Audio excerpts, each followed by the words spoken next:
As the sun began to paint the Cretan sky in hues of orange and pink, Alcipe, Caleno, and a group of young sailors led Bastian, Regina, and me to the archaeological site of Monastiraki. The air was electric with anticipation, and I could feel my pulse quickening with each step we took towards the ancient ruins. Waiting to greet us was Bramusa, surrounded by a large contingent of at least 20 elderly women from the nearby village. Each woman was dressed in black, wearing the traditional Cretan garb, with the iconic beret of the Cretan resistance perched proudly atop their headscarves. Despite the language barrier, their warm smiles and welcoming gestures made it clear that we were among friends. Bramusa stepped forward, her eyes shining with a mix of pride and relief. Amalia, Bastian, Regina, I had hoped you would make it this far. Welcome to Monastiraki, a true gem of Minoan history. As we walked through the site, Bramusa began to weave a captivating tale of the ancient civilization that once thrived here. With the help of light and laser projections, the crumbling ruins transformed before our eyes, bringing the Minoan world to life. The entire site collapsed in a devastating fire, likely during the catastrophic Thera eruption. The earthquakes upset the lamps used in the basements, which ignited the olive oil stored in the buildings. So what is left are mostly clay artifacts and painted plaster fragments from the well-decorated walls, Bramusa explained, gesturing to the pieces of broken pottery on display. The site was never resettled, making it a pristine snapshot of Minoan life.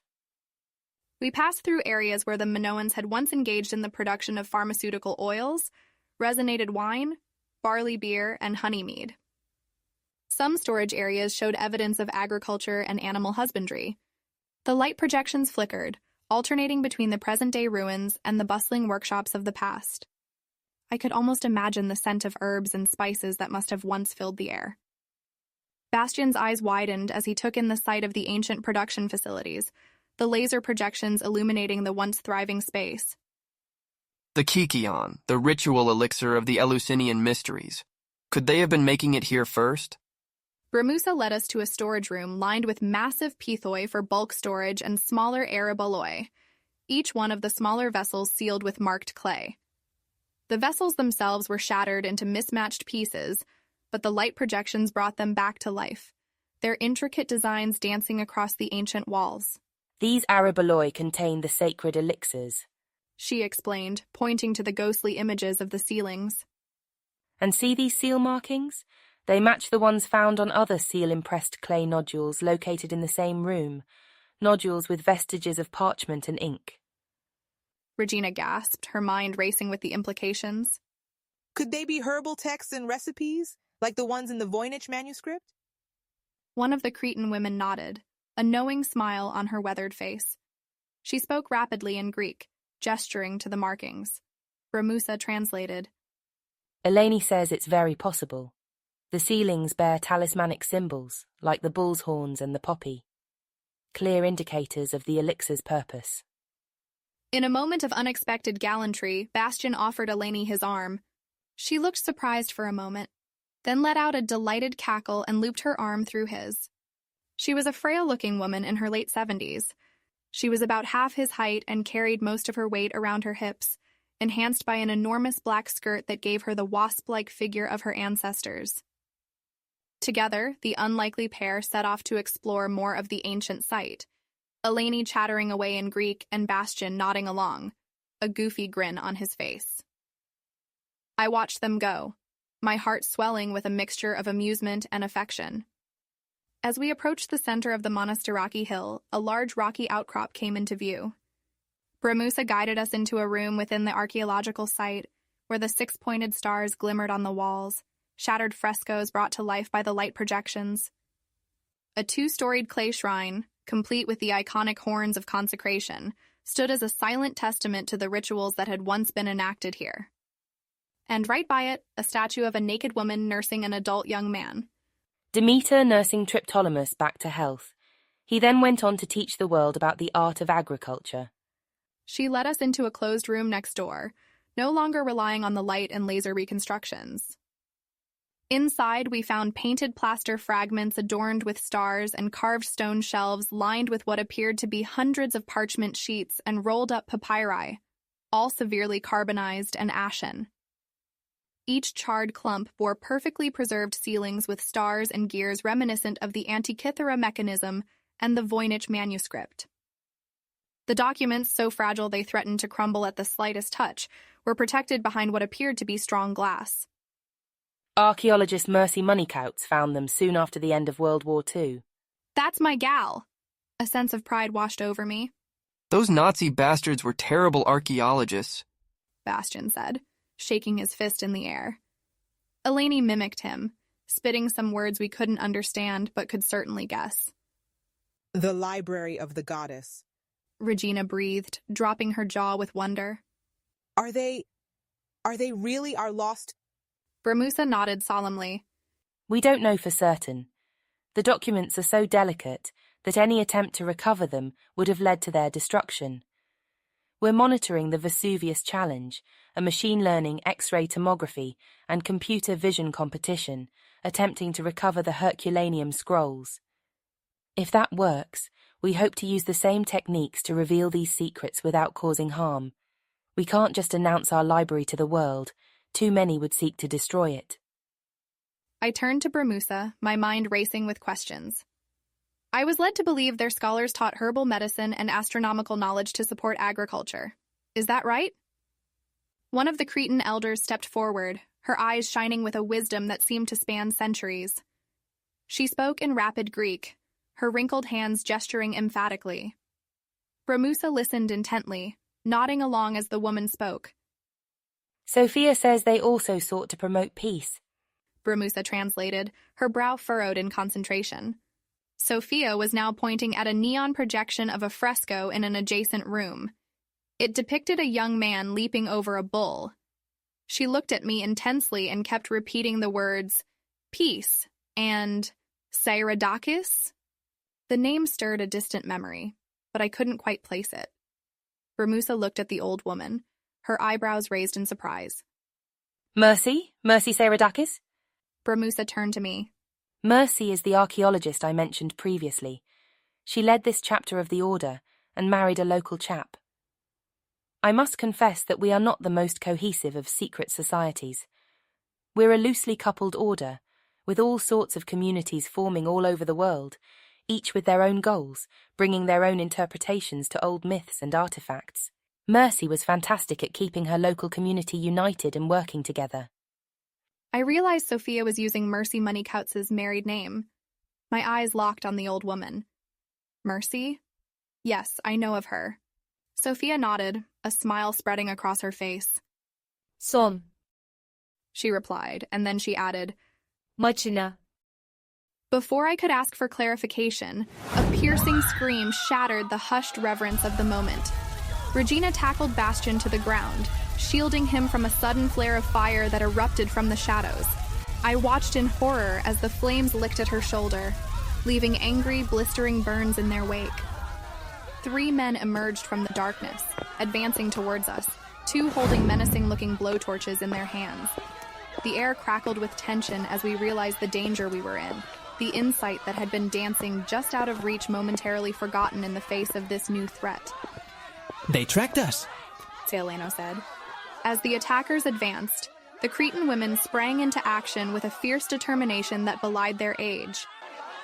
Eleni, her face lined by years of sun and struggle, reached beneath her black skirt and pulled out a machine gun.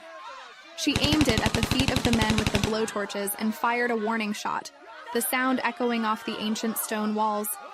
The 3 men hesitated, their eyes widening in surprise. I reached for Regina, my heart pounding in my chest as I saw the angry, blistering burns on her shoulder. Bastian was at my side in an instant, his face etched with concern. Reg, what have you done, my friend? He said, holding her hand. Saeleno barked an order in French, and 2 of her sailors rushed forward to help Regina. Get her out of here. Find help. We'll handle this.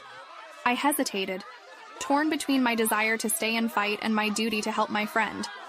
Regina, her face pale with pain, lifted her head.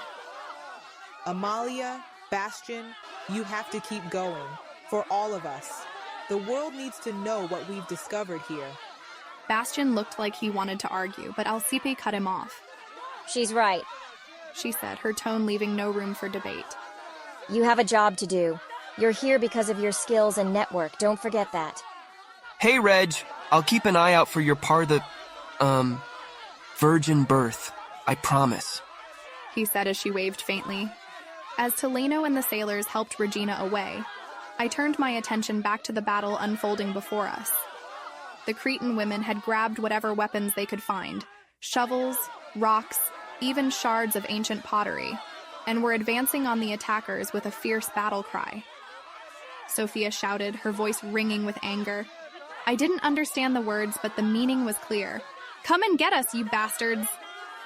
Eleni took aim at the blowtorches with the machine gun, her hands steady as she fired. The first torch exploded in a shower of sparks, the man holding it crying out in pain as he dropped it to the ground. The second torch met the same fate, leaving the attackers weaponless, but no less determined. The men continued to advance, their faces twisted with rage. One of them shouted orders in German, and I realized he had headphones on. I panicked, expecting more to emerge out of the shadows. The Cretan women met them head-on, their black skirts swirling around them as they moved with surprising agility. Some of them tugged at their waists, freeing the fabric to allow for greater movement. Ramusa, her eyes blazing with fury, turned to Alcipe. Get them out of here, she ordered, pointing at Bastian and me. We'll handle this. They have an initiation to complete. Bastian looked like he wanted to stay and fight, his fists clenched at his sides. I grabbed his arm, my fingers digging into his skin. Bass, I said, my voice trembling. We have to go. We have to trust them. I'm not going to abandon a bunch of... As Bastian spoke, he caught Eleni's eye and then bit his lip, holding back his words. The elderly woman, her face set in a fierce expression, flicked her head towards the exit, silently urging him to leave. Bastian hesitated for a moment, torn between his desire to fight alongside the Cretan women and his understanding of the greater mission at hand. With a deep breath, he stood tall and brought his hand to his forehead in a crisp salute, his eyes locked on Eleni's. Then, in a gesture that was both flirtatious and affectionate, he blew her a kiss, his admiration for her clear in every line of his face. Eleni, her eyes gleaming, turned back to face the enemy, raising her machine gun with a steady hand. Alcipe nodded, her expression grim. Follow me, she said, leading us away from the battle. As we ran into the night, I glanced back over my shoulder, my heart wrenching at the sight of the women fighting so bravely to protect the library. One of the sailors, a young French woman with close-cropped hair, caught my eye and grinned fiercely, her fist raised in a gesture of defiance. The light from the moon across her face illuminated the unwavering resolve in her eyes. Suddenly, a massive explosion rocked the earth, the force of the blast sending shockwaves through the air. I stumbled, my eyes widening in horror as I watched rocks and debris tumble down the hillside, sealing the entrance to the library with a deafening crash. Amidst the chaos, I spotted Sophia lying on the ground, her body still and unmoving. Fear gripped my heart, and I instinctively turned back, ready to run to her aid. But before I could take more than a few steps, I saw her stir, her face contorted with pain and determination. With a grunt of effort, Sophia pushed herself to her feet, her movements slow and labored. She reached for a nearby shovel, her fingers curling around the handle with a white-knuckled grip. And then, to my amazement, she began to move forward, her steps growing stronger and more purposeful with each passing moment.